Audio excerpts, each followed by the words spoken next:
Hello everyone and welcome to the F2 show by Inside F2. Formula 2 is at it again, isn't it? 5 different winners from 5 different races to start the season. A last lap move for the win in the feature race and non-stop action up and down the grid. Joining me to reflect on round number 3 of the season, we have Formula 2 journalist Aaron Harper and Martin Lloyd. And Aaron, let's come to you first. Enjoyable weekend of action in Jeddah before we get into some juicy talking points?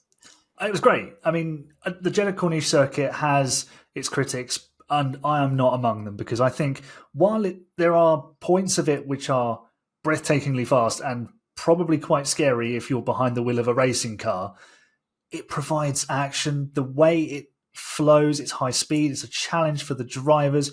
Yeah, you've got the DRS, which is great at times. Sometimes it gives you just a drive bypass, but sometimes it doesn't, and sometimes it puts drivers on the brakes next to each other, which is action that we desperately want to see all the time. I think it just works, and especially in Formula 2, because they do one race that's sort of early evening, where it's a bit cooler, and then they've got the feature race, which was much hotter. You get 2 different looking races, and you don't get the same picture in both of them, which is fantastic. So it just keeps giving you action. I am all for that. We're going to talk about the track at some point during the podcast, and I think there might be a few contrasting opinions on that one. But mate, that track looks scary at high speed, doesn't it? So I'm very happy to be watching from the sofa. Martin, look, good weekend, enjoy it, and looking forward to getting stuck into a few talking points. Yeah, I thought it was a really interesting weekend in maybe a kind of different way to Bahrain, because in Bahrain it was almost like the excitement of finally we've got some racing action. We can look at who's quick, who's not, and this weekend we maybe saw a bit of cementing of that and a few surprises as well. So it was a really interesting weekend. Definitely. We're going to be talking about the sprint race, an incident in the sprint race which changed the outcome of the sprint race, which obviously is an interesting one. We're going to be talking about the track itself, as we've already said at the start of this podcast. Are you a fan of Jeddah? Are you not? Let us know in the comments. And finally, we're also going to be talking about some of the battles from up and down the grid, including some crazy battling in the midfield, or the middle of the points, if you like, which we'll get onto in a bit. But there is only one place to start, and that is Richard Verschoor. He's our new championship leader. He crossed the line first in both races. He was denied on Saturday. We're going to talk about that in a bit, but he wasn't denied on Sunday, Aaron. What a drive on the alternative strategy. It was a magnificent drive. We've seen the alternative strategy play out brilliantly for drivers in the past. We've seen it really fail at times as well. So this was one of those occasions where Richard just had the pace in the car on the harder medium compound tyre. And then the drivers who were trying to manage the medium, having started on the super soft, they couldn't really push too much, because they knew if they pushed too much, they would be caught. So they had to manage their pace. Although Jack Crawford did say he was basically doing qualifying laps all the way to the end to try and keep the victory, but it was to no avail. Verschoor was just too quick on those super soft tyres. He said that he felt he'd qualified out of position in 9th place. I think his pace during the races showed that he had front-running pace. He probably should have been in the top 4, maybe on the front 3 rows of the grid. So definitely a few places higher up. But take nothing away from the victory. The drive on Sunday was absolutely fantastic. And we'll talk about why he didn't win the sprint race. But he did tell us after the feature race victory that what happened on Saturday kind of fueled what came on Sunday. He was so determined to almost put right the wrong.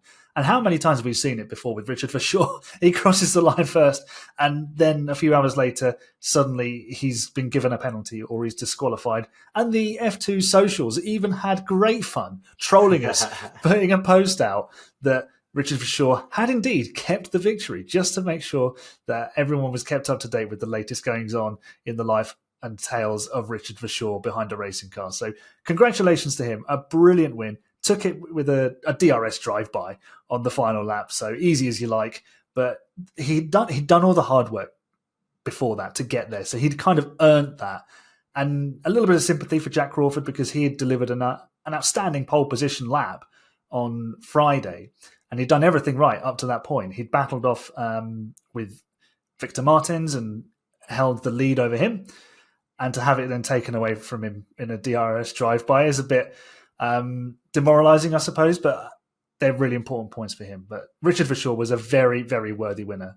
I thought it was a really interesting race. I thought Verschoor's strategy was maybe a bold one in terms of, like you say, Aaron, quite how far he was pushing those medium tyres, because you saw drivers throughout the race on either strategy trying not to go too fast, but Verschoor was pumping those fastest laps right in the middle of the race that really saw him through to the victory. It was quite a long 23 lap stint on the mediums as well. It wasn't some drivers coming in a little bit earlier than Verschoor, and we were kind of waiting to see when he came in, was he going to have enough time? But I think MP judged that perfectly, and it was a real team effort. I think they also recognised, like you say, that Verschoor qualified out of position. He was only 4 tenths behind, or just under 4 tenths behind Crawford, which shows just how tight the Formula 2 grid is this year. But I think they saw the opportunity that he was starting far enough back that you're not going to lose too much track position when you start on that medium tyre, because there's going to be drivers around you doing it as well. They took the opportunity and they knew that Verschoor had the pace based on the sprint race. So I thought it was a really, really interesting performance, really a good strategic battle as well, because you didn't quite know how it was going to play out until you saw how close he was coming into turn 27. So a really good win for Richard Verschoor.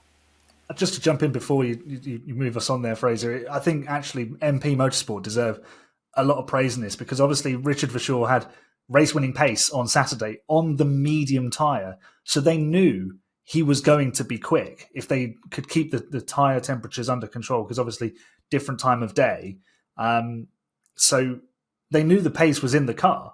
So he ran those mediums longer in the feature race than he did in the sprint race, which I think was very impressive. It showed you that the car was set up really well, and he was able to access that speed and able to keep the tyres in their operational window. It wasn't a high degradation circuit, but obviously you have to control the temperature, and that can be the thing that trips you up in these cars. So well done to MP Motorsport for giving Richard Verschoor a car with which he can do a mega stint like that, and then, reap the rewards on the super soft tyre and have happy hour for 10 minutes before going and getting a nice big bottle of, I don't think it's champagne they get in Jeddah. I think it might be some sort of rose water. Yeah. But yeah, something sparkly. I loved on the podium when I think it was Saturday, they all merged into one, but the drivers started shaking the champagne bottles, trying to or the rosewater bottles, trying to get spray, and a kind of like a little bit of spray came out the top, and then it just kind of just dropped out. And I think one of the drivers, can't remember who it was, just ended up pouring a bottle over someone else's head, because that was not spraying at all, was it? But yeah, definitely. No, listen, great weekend for MP Motorsport and Richard Verschoor, and I love races like that, where the tyre allows the genuine pace for someone on the alternative strategy. If they are genuinely fast, it puts them in the window. The tyre doesn't fall off too quickly. So yeah, listen, great weekend for Richard Verschoor. I want to talk about the incident that cost him the win on Saturday as well. Alex Brundle said he felt for him on that one. What are your thoughts on that one, Martin? It was obviously... Yeah, well, it cost him the win, didn't it? It cost him a double this weekend, which would have been historic. Yeah, I think it was an interesting call from the stewards. I think the way that it happened, in terms of, I think it was Verschoor on the outside, Marty going off at turn 2, and it's one of those where it's like 6 of one, half dozen the other. Should Marty yield? Should Verschoor go forward? And of course, we saw that play out slightly earlier in that little complex in the Formula 1 race as well. And we kind of saw it across F1, F2, F1 Academy all weekend. I think it's one that I can see why the stewards have made that decision. But I think it took a long time to come through. I think, often with, especially you look at the how long it takes F2 cars to lap the Jeddah Corniche circuit. It's a long track. You'd have thought that decision could be made within 5 or 6 laps. I know they had a lot to review. I know Gabriele Mini was having all kinds of adventures himself, so they're probably going through all that first. But I think that definitely a little bit more speed from the FIA could have helped. I think a bit of luck for Verschoor, frankly, could have helped, because if there wasn't that late race safety car, maybe he could have pulled a 5-second gap. He clearly had the speed in the car to pull longer than he did. I think fourth he'll be disappointed with, and I think he definitely deserved to win the sprint, but I can understand why the stewards have made that decision. Richard said that himself in the post race press conference on Sunday, because he was asked about the penalty on Saturday. He said he understood why, according to the rules of the guidelines of racing, which are kept top secret by the FIA, as we've discovered over this weekend. They were consulting it quite often, and not just for Formula 2 cars. I thought the penalty was incredibly harsh. I thought, because it was basically a carbon copy of what Pepe Marti and Richard Verschoor had done the previous lap, just with the roles reversed. And Verschoor said that he had backed out earlier than what Pepe Marti did. And essentially the Campos driver kept his foot in it and left himself to be pushed off the track almost. I don't think he was pushed off in the sort of the way you would imagine it. He wasn't sort of shoved wide. It wasn't a dirty move by any stretch of the imagination. It was just hard racing. And I think just the way that the circuit is designed there, with the barrier coming back towards the track and then being right at the edge of the track, made it look a lot worse than it really was. And we'd seen Gabriele Mini having 1,000 adventures across the inside of turn 2, and he wasn't the only one. I actually counted 5. He went off 5 times, including multiple laps in a row. Now, if that's a strategy and if you're not going to get penalised, don't hate the player, hate the game. But well, it was quite something. It was that many, was it? It was 5. It was Gabriele Mini on Saturday, and Luke Browning seems to take that role on Sunday, didn't he? Because he seemed to be in the runoff area over turn 1, turn 2 a lot on Sunday as well, didn't he? Yeah, he did. And I think that speaks to maybe a wider conversation, which I think we're going to get to, about the circuit layout there. Yeah. But sort of just jumping back to Verschoor and his penalty, I thought it was just, it denied him a victory that he thoroughly deserved, having done all the hard work. He'd won the start. He'd fended off Pepe Marti, who then went on to make a mistake and lose a position when he would have benefited from Verschoor's penalty, and it meant that Arvid Lindblad won the race, which I'm sure we're going to talk about as well. So, I just thought it was really harsh, and Martin raised a really good point. It was slow from the stewards to deliver the penalty. We've seen it to go back through the archives. 1998. Michael Schumacher winning the British Grand Prix in the pit lane. He got away with that because the stewards were too slow to give the penalty. It was part of the reason we got away with it. So it was absolutely, it was just too slow from the stewards. I get Martin's point that Mini was having all those adventures. I don't think it should have taken that long from the stewards. And Verschoor was upset with that as well. He said if they'd done it earlier, and then obviously he'd had that bit of luck that Martin has mentioned, without the safety car, he would have been able to pull the gap because he had more pace in the car. He was just managing his gap at that point. So the stewards play a really integral role in the way a race shakes out. We saw that in the Formula 1 race as well. The way they dealt with the Verstappen and Piastri incident, and the way they dealt with this one meant that Richard had absolutely no answer, although circumstances would probably have conspired against him anyway with the safety car. But if they delivered it earlier, we may not have had the safety car. Who knows? We'll never know. For me, I think a really important point on this is it wasn't a move where MP, or you'd think MP would look at it and there was a conversation, do we just give that place back straight away?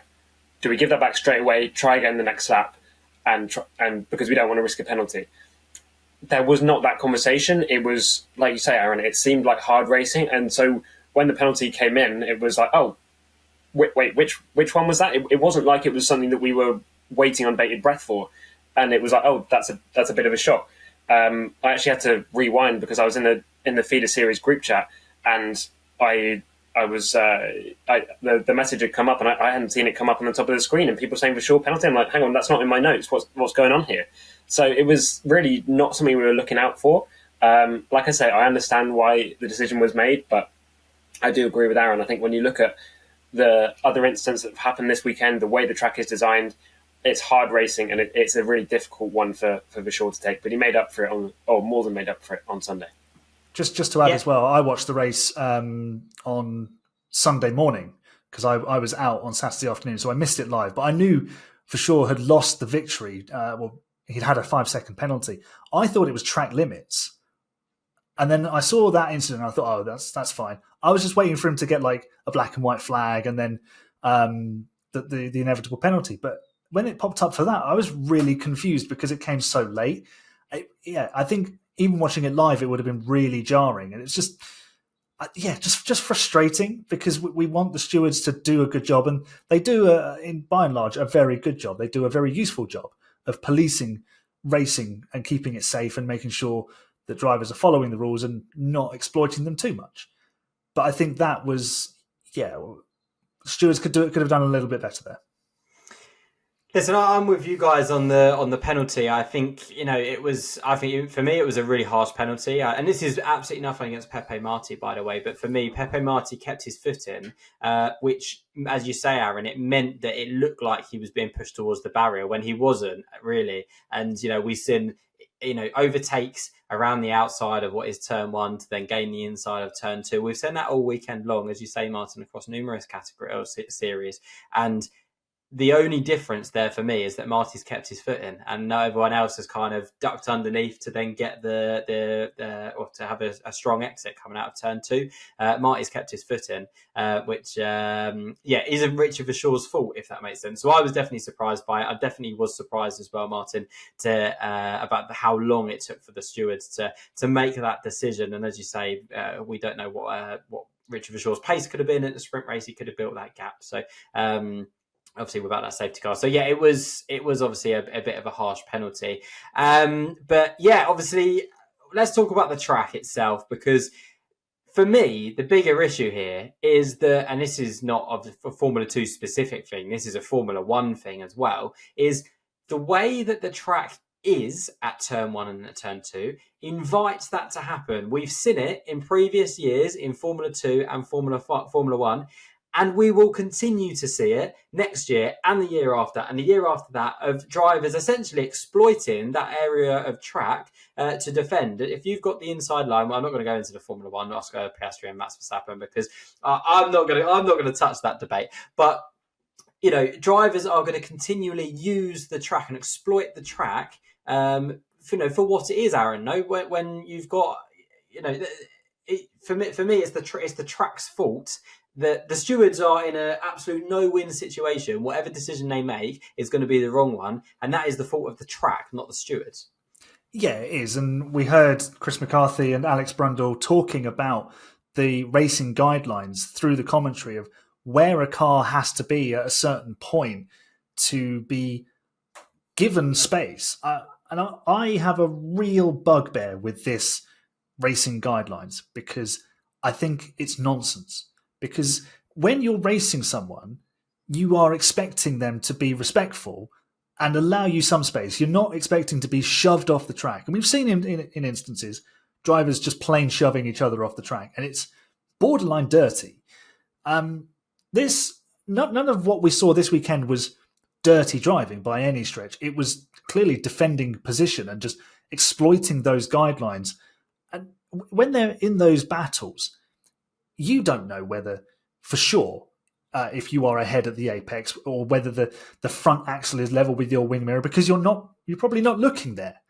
You're just racing, and you think you're ahead, so you're going to take your defensive line. But if the stewards can simplify it to a point where, if you force another car off track, that is the crime that you can then be penalised for. If you don't leave that space, rather than whether someone deserves some space. Everyone deserves some space on the track, let's be honest, because they're all there, because they're all very good at what they do, whether they're at the front of the grid or the back of the grid. They're all better than what we can do, let's put it that way. So I just feel, even if you're the defending driver on the inside, you can force your opposition right onto that curb and make it incredibly difficult, because they have a super tight line to get round.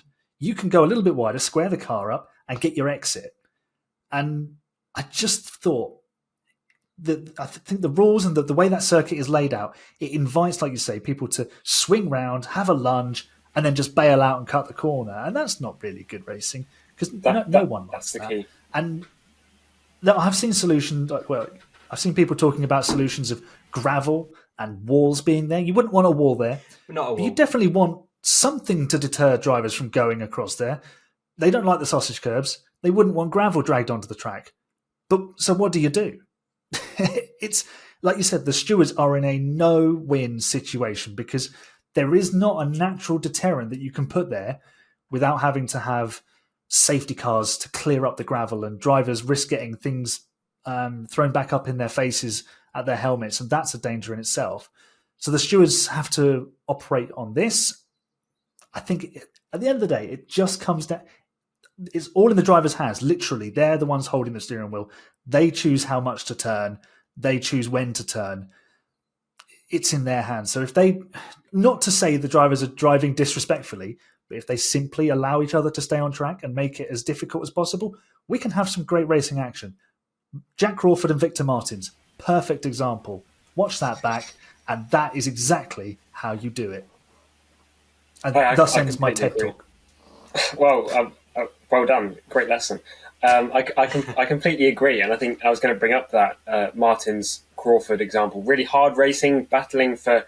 I think it was the net race lead at the time. It was really, really important, but neither of them went off the track. I think the issue is, and I can see it in the track designer's head now, we're going to have a really long straight. Let's call it, I don't know if it's a kilometre, but let's call it a kilometre, so we can call it a kilometre long straight for all the records. That's lovely. And then we'll have a big old braking zone at the end of it. And we can have loads of overtaking. I can see exactly how that was done, especially with the rest of the track being not many other big old braking zones.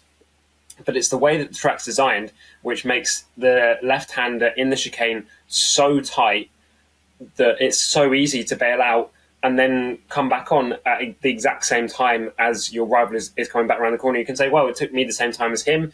He forced me off the track because I didn't quite turn as much as I could have, or I maybe could have braked a little bit earlier. And there's all these arguments to be had when actually it would be much more preferable if people stayed on the track to the viewer, because then you get the racing that we all want. Like I said earlier, if the track allows for this to happen, everyone is going to be seeking those little advantages. And if you can gain a little margin on somebody by doing that, you're always going to take it. And I think, like I said, don't hate the player, hate the game, because the track is designed in the manner that it makes it difficult for drivers to not do that if they think there's the opportunity. The other part of it, like I say, there's not many other braking zones. You can go into turn 27 and then get driven straight past at the next corner, and then what's the other braking zone? Turn 13? Well, if you're going to go in on the inside at turn 13, you've got a guy on the banking around the outside, and also you've got to be really, really close. You've got to probably have a tyre offset. There's really not many other opportunities. So cars are going to really lunge into that turn 1 chicane, and they're going to do whatever they can to stay ahead. And I think that's the key issue with that design. I actually really like the track, other than turn 1 and 2. I don't know what the solution is, and I feel guilty talking about, or not. We're not moaning about it, definitely not. But discussing it without having a solution in mind. But I actually really like the track, other than turn 1 and 2. It's just a shame that we're seeing the incidents that we're seeing going into turn 1 and 2. But anyway, moving on. That penalty for Richard Verschoor obviously meant that it was Arvid Lindblad that eventually won the sprint race after Pepe Marti's mistake, which we'll get onto. But yeah, obviously Arvid Lindblad became the youngest winner in Formula 2 history, 18 years, 8 months and 11 days old, beating Théo Pourchaire's previous 17. record. Sorry, 17 years, 8 months and 11 days old. Obviously beating Théo Pourchaire's previous record. And he's had a tough couple of rounds, Aaron, hasn't he? That's got to be good for his confidence. I don't know what you were doing at 17 years, 8 months and 11 days old, by the way. I was playing the F1 games rather than racing the real life cars.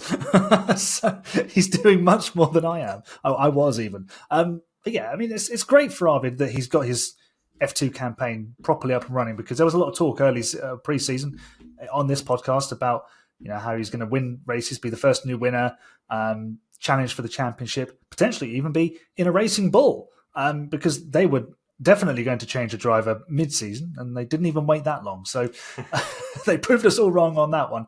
But yeah, it's great to see young drivers who are coming with a lot of reputation and a lot of, I hesitate to use the phrase a lot of talk, but there's a lot of chatter about Arvid Lindblad, and Red Bull are very keen on him.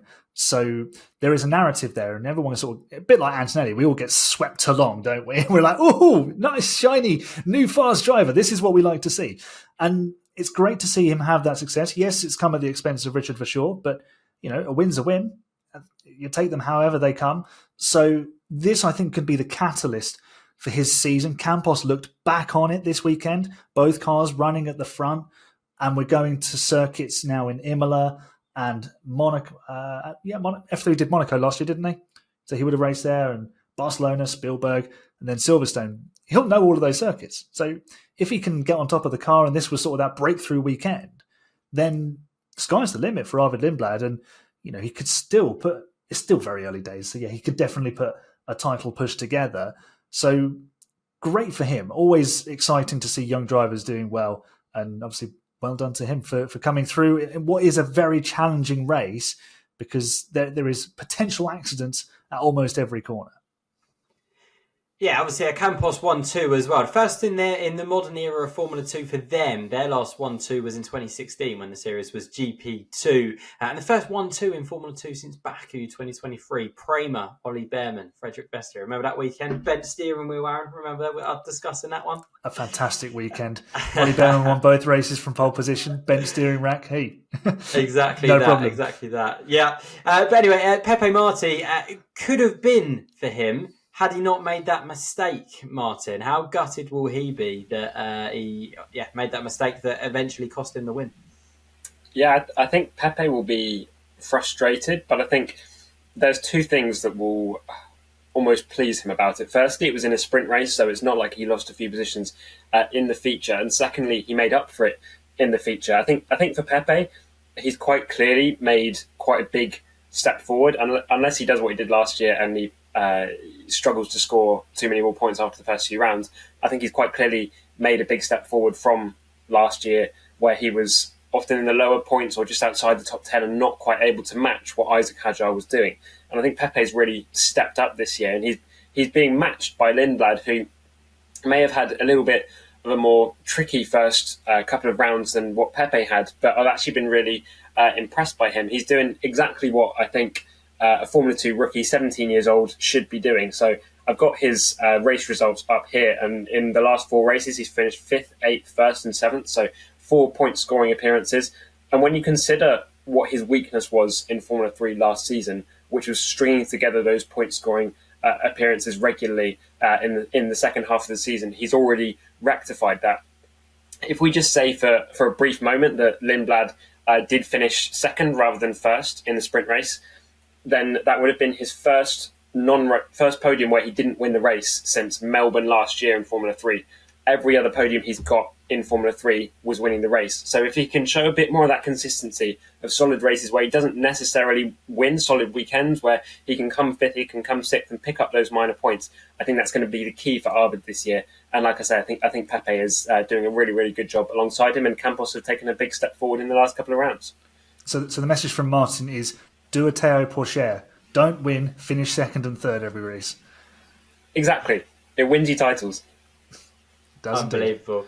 Just wanted to touch on the progress that Campos have made. 1 point in Melbourne, the first round of the season. They're now top of the standings on 65 points. That is an incredible turnaround in Bahrain and Jeddah the last couple of weekends. So yeah, great weekend for them. Great weekend for Pepe Marti, who sits second in the standings. Yes, I'm sure he'll be a bit gutted about the sprint race, but at the same time, he's not too far away. And Arvid Lindblad seems to be making good progress as well, doesn't he? So yeah, good weekend for MP Motorsport. What I did want to touch on, guys, was the feature race. The safety car in the feature race obviously came out because of John Bennett's front wing that was mashed up all over the racing line on the pit straight, wasn't it?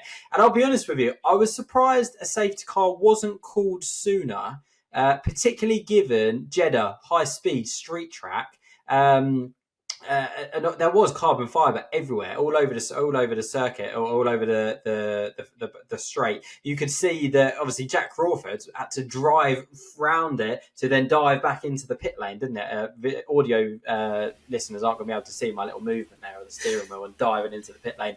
But almost like you're an F2 yourself. Exactly. I'm an armchair expert, aren't I? But I was really surprised that the safety car wasn't called sooner there. Were you not, Martin, surprised as well? We had 2 full laps at race speed before the safety car was called. Yeah, it was really surprising because there was debris. The replay was shown by the broadcast team straight away, and you could see that there was a bit of debris down at turn 27. You could see that there was debris over the front straight.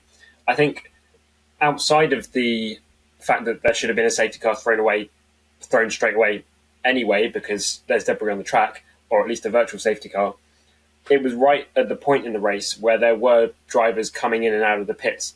So there were, more than any other time in the race, there was going to be drivers all across that straight, not just on the racing line. So any of that debris could have really, really affected someone's race.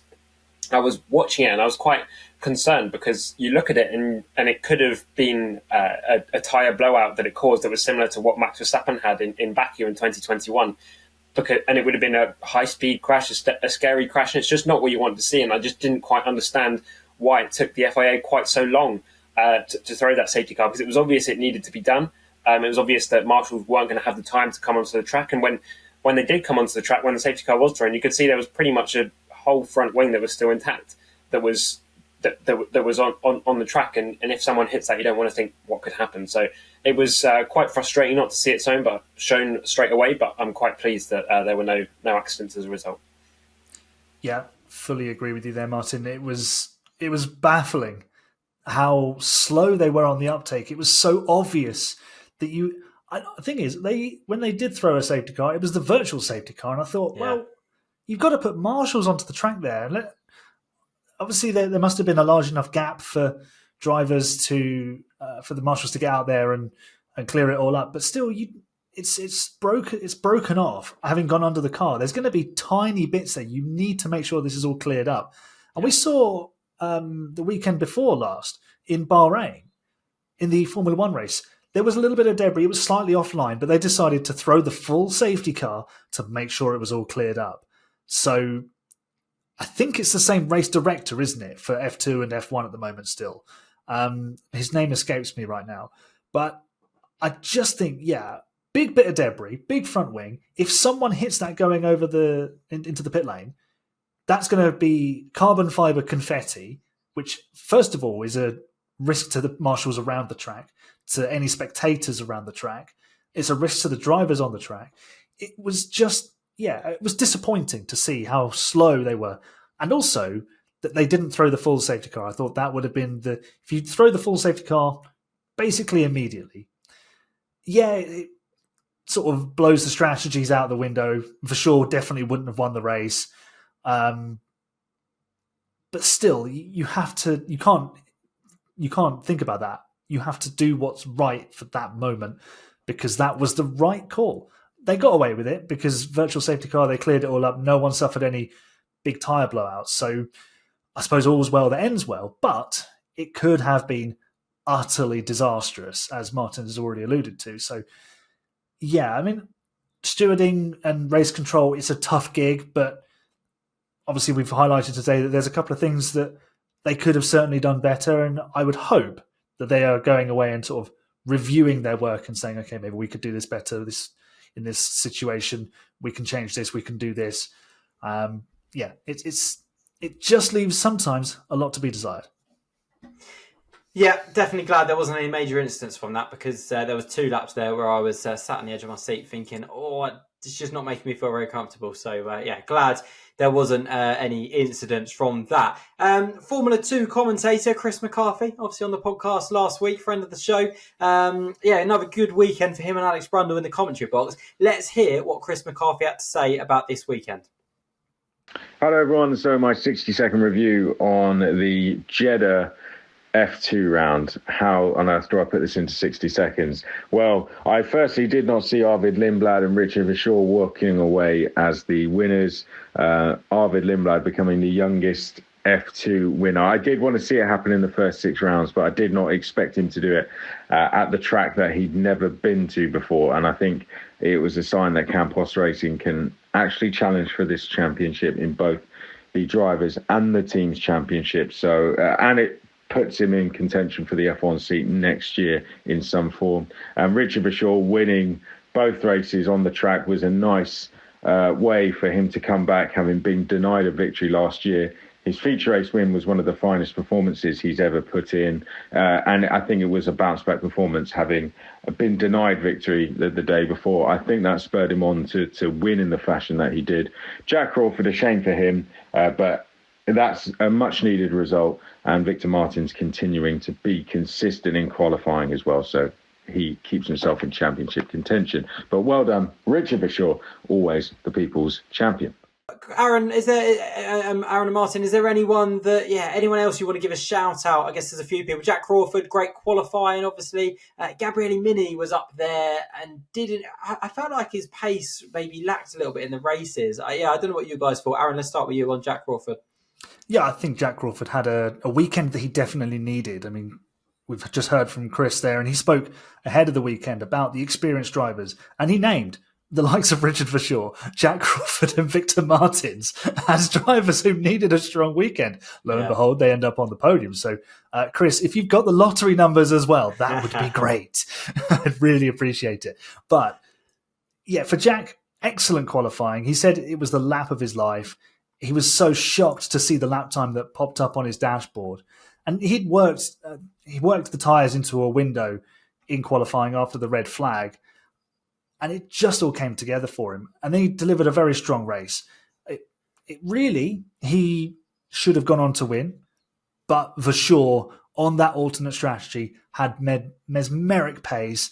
And he was just not going to be denied. There was a bit of a force of nature with Richard Verschoor on Sunday.